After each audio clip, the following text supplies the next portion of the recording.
नमस्कार, आप देख रहे हैं मीडिया विज़न न्यूज़ चैनल। हमारे चैनल को लाइक, शेयर और सब्सक्राइब करें। प्रदेश की कांग्रेस सरकार ने सिर्फ अपने प्रयासों से ही आपदा प्रभावित लोगों की मदद की है। इसमें भारतीय जनता पार्टी का 1 रुपये का भी सहयोग नहीं है।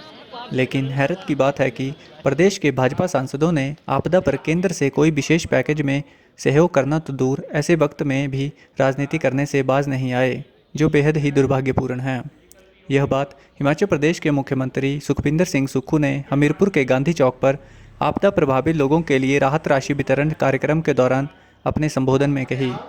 उन्होंने कहा कि प्रदेश में हज़ारों करोड़ का कर्ज छोड़ने वाली भाजपा ने अब भी जनता की परवाह छोड़ बेमतलब की बातों में अपना समय बर्बाद कर रही है। मुख्यमंत्री ने कहा कि हमने चुनावी वादे जनता से किए हैं और उसका जवाब भी हमें जनता को ही देना है, भाजपा को नहीं। इस पर भाजपा ज़्यादा चिंतन न करें। मुख्यमंत्री ने कहा कि कांग्रेस सरकार प्रदेश के सर्वांगीण विकास के लिए सरकार कृत संकल्प है और इसकी हालिया शुरुआत पर भी प्रदेश की जनता पूरी तरह से आश्वस्त है। मुख्यमंत्री ने आज इस समारोह में हमीरपुर में बिजली विभाग के मुख्य अभियंता कार्यालय, डिविजनल कमिश्नर खोलने सहित यहां नए बस स्टैंड निर्माण के लिए 2 करोड़ की पहली किश्त और हमीरपुर में बिजली की तारों को अंडरग्राउंड करने के लिए 20 करोड़ रुपए देने की घोषणा भी की। आइए सुनते हैं इस पर मुख्यमंत्री सुखविंदर सिंह सुक्खू ने क्या कहा। तुरंत क्षतिग्रस्त हो जाता, रहने के लिए जगह नहीं रहती है। ये सरकार की संवेदनशीलता ही थी कि जब तक आपदा प्रभावित पैकेज घोषित नहीं हुआ था, सरकार ने कहा कि वो किराए के मकान पर, गांव में 5,000 रुपया किराए के मकान पर और शहर में 10,000 रुपये किराए के मकान पर रह सकते हैं। उसके बाद उनको किस प्रकार से राहत दी जाए। केंद्र की सरकार से ना तो कोई स्पेशल रिलीफ पैकेज मिला, न ही राष्ट्रीय आपदा घोषित किया गया, ना ही आपदा के लिए कोई अतिरिक्त धन मिला।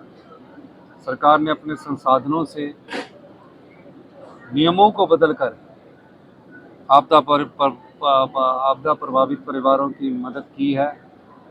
जहां केंद्र सरकार के नियमों के अनुसार और राज्य सरकार के जो पिछली सरकार के नियम थे, उनके रिलीफ मैनुअल के अनुसार से कोई घर पूर्णतः क्षतिग्रस्त हो जाता था तो उसे 1,30,000 रुपया मिलता था। हमने उन नियमों में परिवर्तन किया और 1,30,000 की जगह 7 लाख रुपया पूर्णतः क्षतिग्रस्त, चाहे वो पक्का मकान है और जो कच्चा मकान है उसको भी 7 लाख रुपया उपलब्ध करवाएगी सरकार। उसकी आज पहली किस्त हमने यहाँ जारी की है।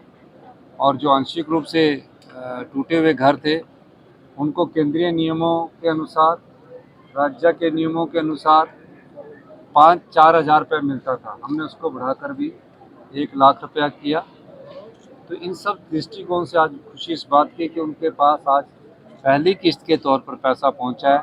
वो अपना जीवन यापन इन पैसों से दोबारा शुरू कर सकेंगे और उनको फ्री बिजली कनेक्शन मिलेगा, फ्री पानी का कनेक्शन मिलेगा और फ्री उनको खाना हमने 6 महीने तक उपलब्ध करवाने की बात की है, वो भी फ्री मिलेगा।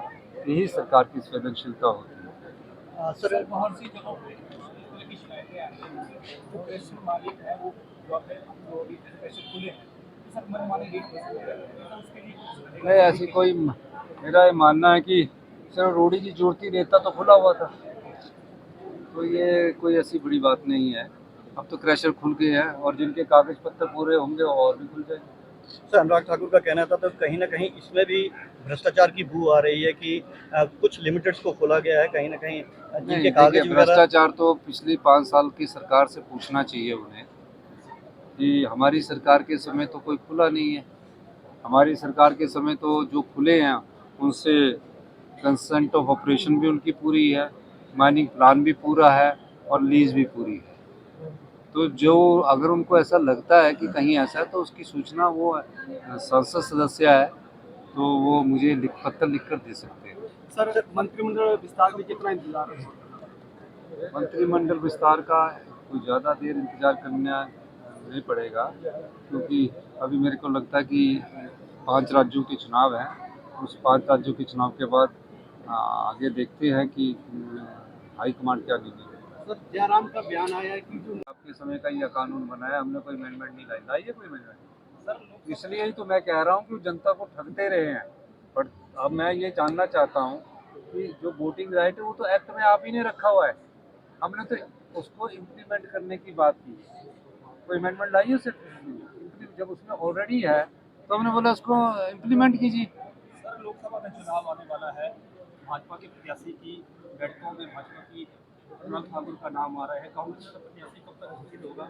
और सुनने में आया है कि मुख्यमंत्री की पत्नी भी चुनाव लड़ सकती है, ऐसी देखिए, कांग्रेस के प्रत्याशी का आपको जल्दी पता लगेगा, और अब प्रत्याशी नाम से नहीं, अब चुनाव चिन्ह से लड़ा जाएगा, हाथ का निशान जिसके पास हो। सर मेडिकल कॉलेज की बात करें, अनुराग ठाकुर का कहना है कॉलेज सर।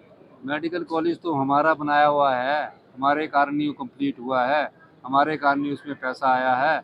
आपने क्या किया है उसमें योगदान? आप उन्ना से हमीरपुर की ट्रेन चलाओ। धन्यवाद।